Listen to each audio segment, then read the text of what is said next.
Kyle here from All Media Reviews, here to do a review of Peter Gabriel, St. Paul, Minnesota show at the Excel Energy Center last night. October, was it October 3rd? Yeah, October 3rd. We put up here? Probably here, anyway. So, I guess I'll just give us as brief as possible a background. And I got some other stuff to do videos on soon, but I'll just do the review first. But so, Peter Gabriel, I didn't do the research I should have. To my memory, had only played in Minnesota once. I think, I know he never played here with Genesis, but the show that was at Target Center in 2002, I missed. I did not see that. I knew about the show. I had tickets. I'd already bought my ticket, and I believe I bought my airfare when the show was announced for the Prague Power USA Festival. I think it was the third one, and Pain of Salvation was going to be there again, and I absolutely loved the first one. So I'd already arranged, and that was the same night, November. Pull it up actually. So I didn't go, and at that point in 2002, I was like immersed in my Genesis, my interest, my passion for Genesis, specifically the Peter Gabriel stuff. I mean, I've talked about this before. I like the, let's see here. Yeah, it would have been, November 15th. Yeah, it was, I'm pretty sure. It was either November, the day after. I went to both nights of that festival in 2002. I think it was November 15th, 2002. But, I was really amongst that. I was doing radio at KFAI around that time, and I talked about that. And I missed it, of course. I know they had sound problems. I think it was the opening night of the tour, which is weird because he was doing like a November, maybe December tour for the Up album. The Up album had been released only a couple months before. I think the Up album came out in September. In Absentia from Porcupine Tree and Up came out around the same time. And I played some stuff from Up on the KFAI radio and everything. So, anyway, I didn't get to see the show. I saw Pain of Salvation, and ever since I wanted to see him, and it just, year after year, he never toured, or he didn't tour here. He hasn't done that much tour. The only tour that I can remember for sure he did was the Sting tour, where it was like 2017. I think he's done some tours of the U.S. since 2017, or since 2002, rather, besides the Sting one, but not that many. He wasn't even at the Genesis Rock Hall ceremony. Supposedly he was working on stuff. And he's done these different releases. He hasn't put out a new proper studio album since 2002's Up. He's put out Scratch My Back and Flotsam and Jetsam, covers and remixes, and maybe a live album or two. But yeah, so of course we got the announcement. It was all these rumblings the last maybe 18 months to 2 years about him finally working on I/O. I/O was the title of the album that people knew about before Up came out. Because I have a distinct memory when we saw Tony Levin at Nearfest in 2001. A friend of mine talked to Tony Levin about I/O, and that was before Up had come out. So, he hasn't, but he had these songs. But I remember reading an interview like 5 or 6 years ago. I shared it on Twitter, I'm pretty sure, and maybe Facebook, that he was concerned. One reason why he hadn't released I/O and had finished it or whatever was because he was concerned that he couldn't sing the songs the way that he envisioned, the way he wrote them, because of his voice or something, or just whatever. They weren't going to. So I definitely came to the point, it was like 5 or 6 years ago, I was like, well, I don't know if I/O was ever going to come out.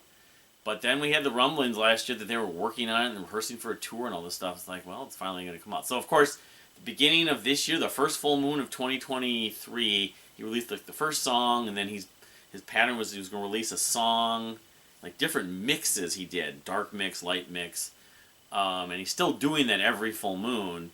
the full album may not finally come out till like January to be completed. So, and I've listened to some of the songs. Panopticon is the title track that I think I like the most, though there's a few others. The video and especially after seeing the video that came out, the official video was like a month ago. It was surreal.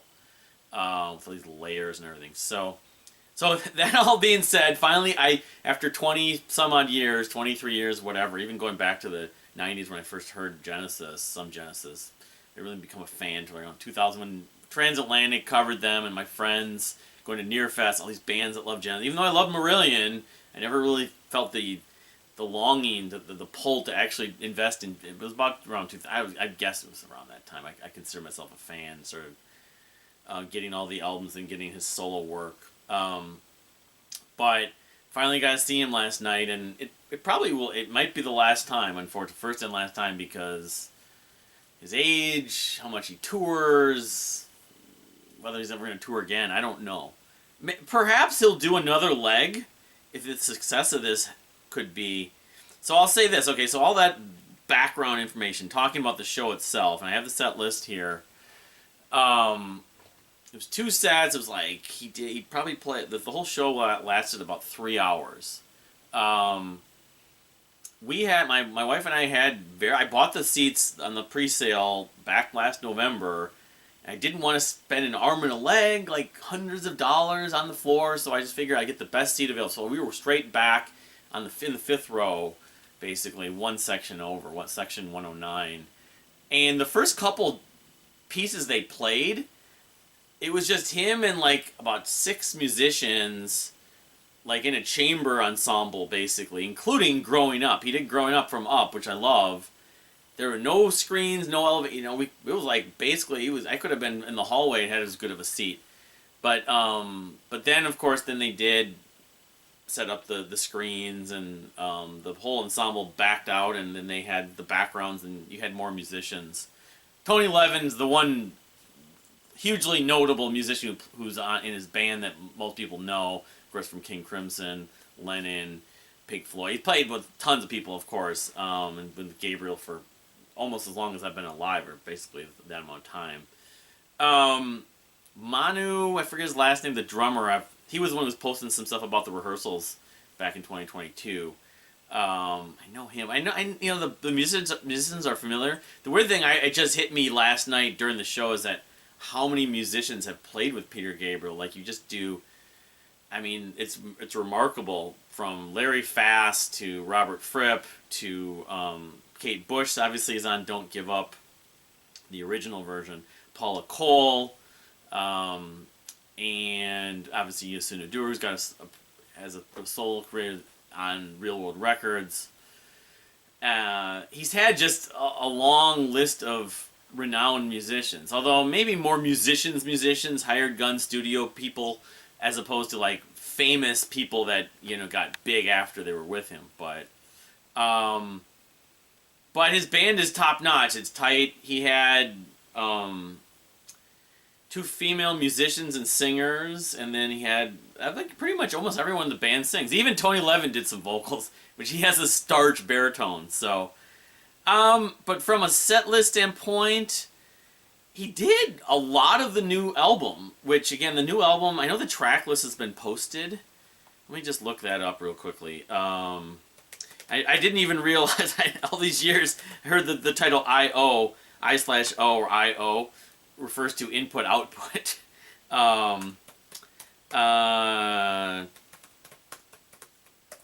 Let's see here.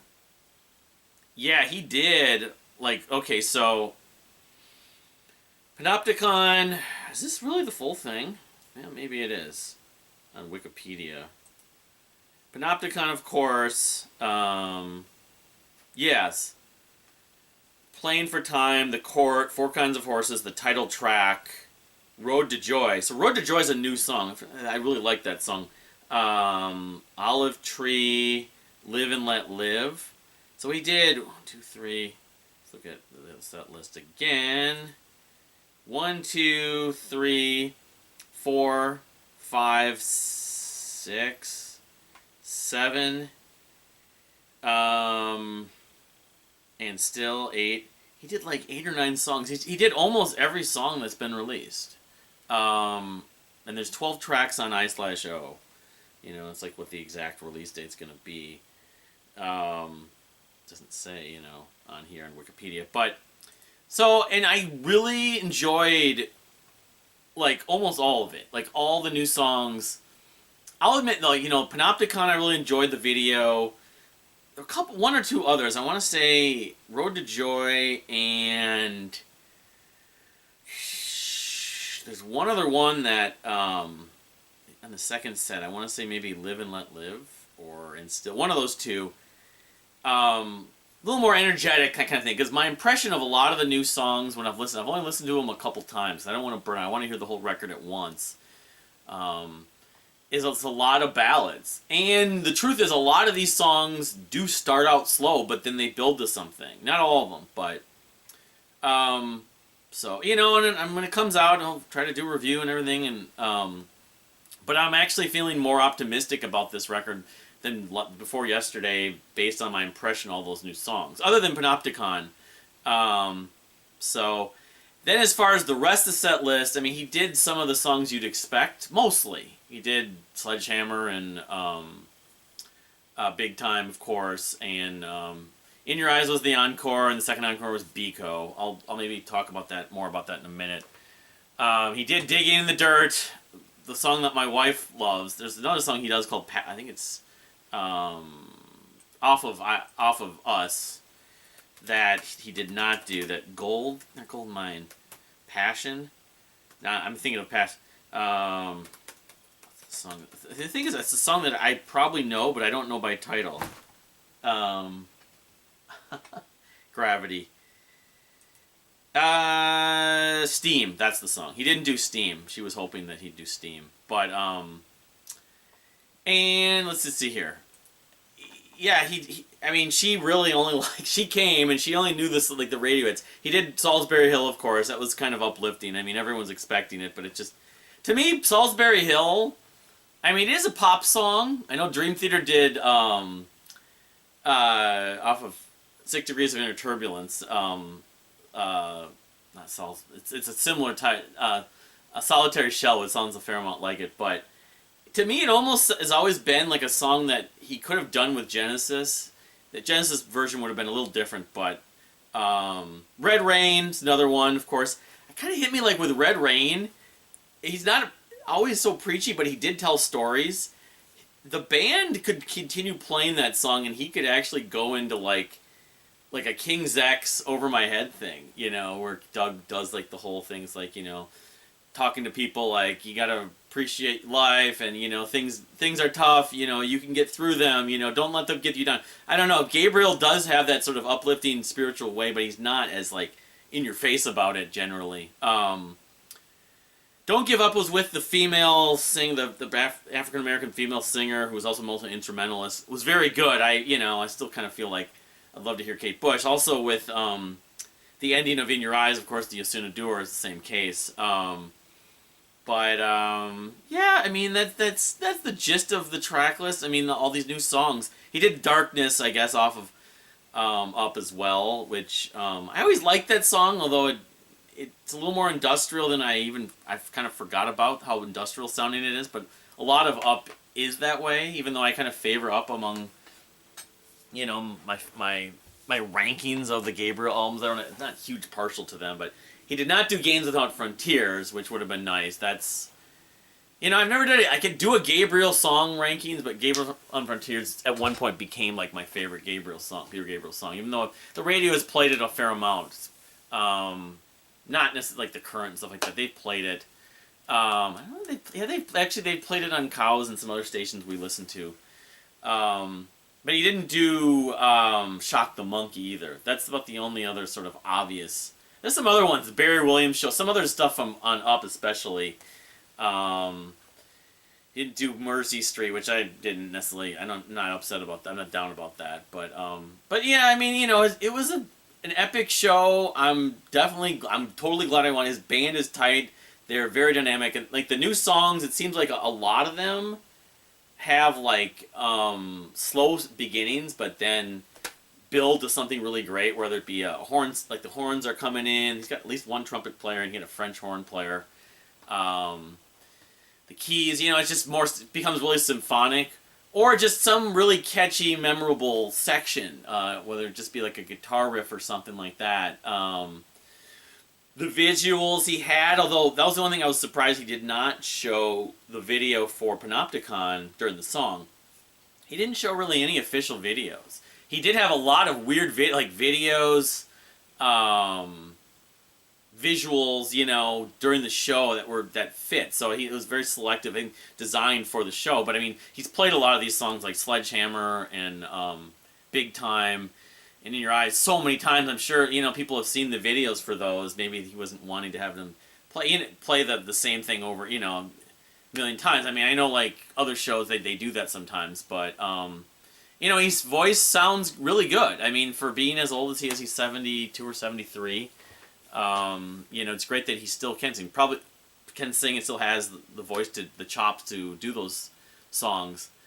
He had a lot of messages, of course. I mean, it was a spiritual thing. The weird thing is the crowd at the show, when we were looking, it's like it wasn't sold out. It was maybe half full up until about 10 minutes before the show, and then people started coming in, and it was 8 o'clock. I don't know, because the Twins Blue Jays wildcard series is going on. Maybe someone was at that. I sent a text to the CCO radio saying maybe Peter Gabriel showed up at the Twins game. Twins won the first playoff game since 2004, speaking of almost 20 years ago.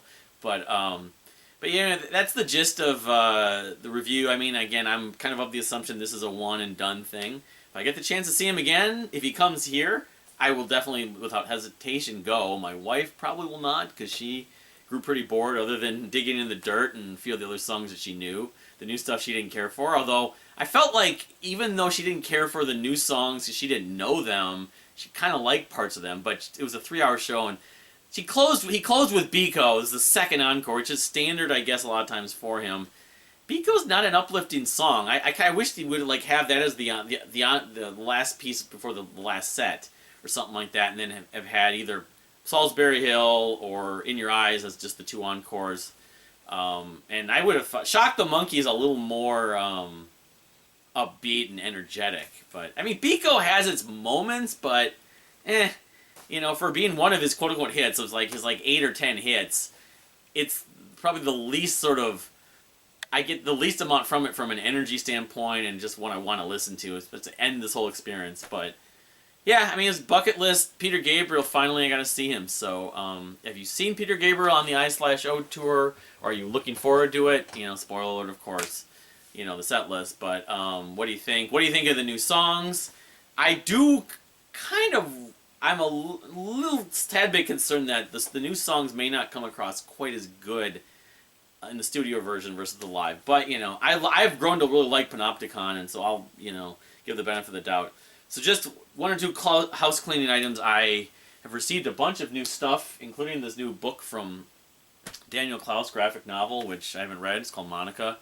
And some more vinyl. There's really one or 2 records I'm expecting.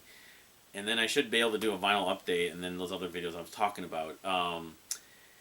New Steven Wilson review. Everyone's doing reviews of it. I'm looking to do that too. I have said my thoughts and comments and stuff like that on some other YouTube videos like Rhyme Signatures and Nathan on Shuffle and Notes Reviews, I think. I did make a comment on Notes Reviews recently. I think it was, yeah, pretty sure.